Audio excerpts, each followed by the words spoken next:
Oven থেকে বের করা হচ্ছে গরম গরম সুইট বান, প্রস্তুত হচ্ছে বিক্রির জন্য।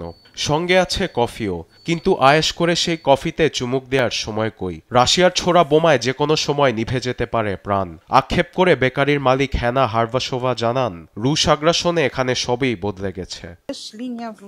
তোরেস্ক শহরে নিয়মিত গোলাগুলি হতো, যার কারণে সেই জায়গা বদলে এখানে ব্যবসা শুরু করি, কিন্তু এখানেও নেই শান্তি। 2015-তে বেলারুশের মধ্যস্থতায় মিনস্কে শান্তি চুক্তি নিয়ে আশাবাদী ছিলেন হ্যানা। সেই চুক্তি টেকেনি খুব বেশি দিন।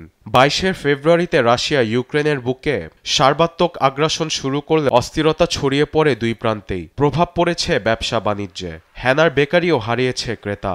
এসব দিন ভুলে সামনে এগোতে চান তিনি, তাই তাকিয়ে হোয়াইট হাউসে বসতে যাওয়া ডোনাল্ড ট্রাম্পের দিকে। পুতিনের আগ্রাসনের বিরুদ্ধে প্রতিবাদে বলেন, ট্রাম্পের উচিত ইউক্রেনের ঘরে ঘরে অস্ত্র সরবরাহ করা।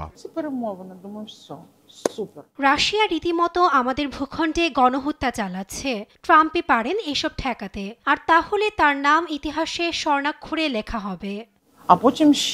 তবে ট্রাম্পের সঙ্গে পুতিনের সখ্যতা থাকায় যুদ্ধবিরতির সম্ভাবনা দেখছে নানা মহল। অবশ্য যুদ্ধবিরতিকে মস্কোর কাছে আত্মসমর্পণ হিসেবে দেখে পশ্চিমারা। এ পরিস্থিতিতে সার্বভৌমত্ব রক্ষায় ইউক্রেনকে ন্যাটোতে যোগদানে মিত্রদের এগিয়ে আসা প্রয়োজন মনে করেন কিয়েভের পররাষ্ট্রনীতি ও নিরাপত্তা বিষয়ক বিশেষজ্ঞ অলেকজান্দ্রা খারা। পুতিনের সঙ্গে কোনো সমঝোতায় পৌঁছানোর সম্ভাবনা দেখছি না আমি। সে অর্থে আমরা যদি নেটো সদস্য হয়ে যাই, তাহলে বদলে যাবে দৃশ্যপট। কিয়েভের উপর আঙ্গুল তোলার আর সাহস পাবেন না পুতিন। গবেষণা প্রতিষ্ঠান গ্রাদুস রিসার্চের প্রতিবেদন বলছে, ইউক্রেনের 1/3 বেশি লোক বিশ্বাস করে ট্রাম্পই একমাত্র ব্যক্তি যিনি এ লড়াই থামাতে পারেন। তবে ট্রাম্প পরামর্শকদের মতে, বাইডেন জেলেনস্কিকে বিলিয়ন বিলিয়ন অস্ত্র সহায়তা দিয়ে পরিস্থিতিকে ঘোলাটে করে তোলায় এ যুদ্ধে বন্ধে প্রয়োজন দীর্ঘ সময়।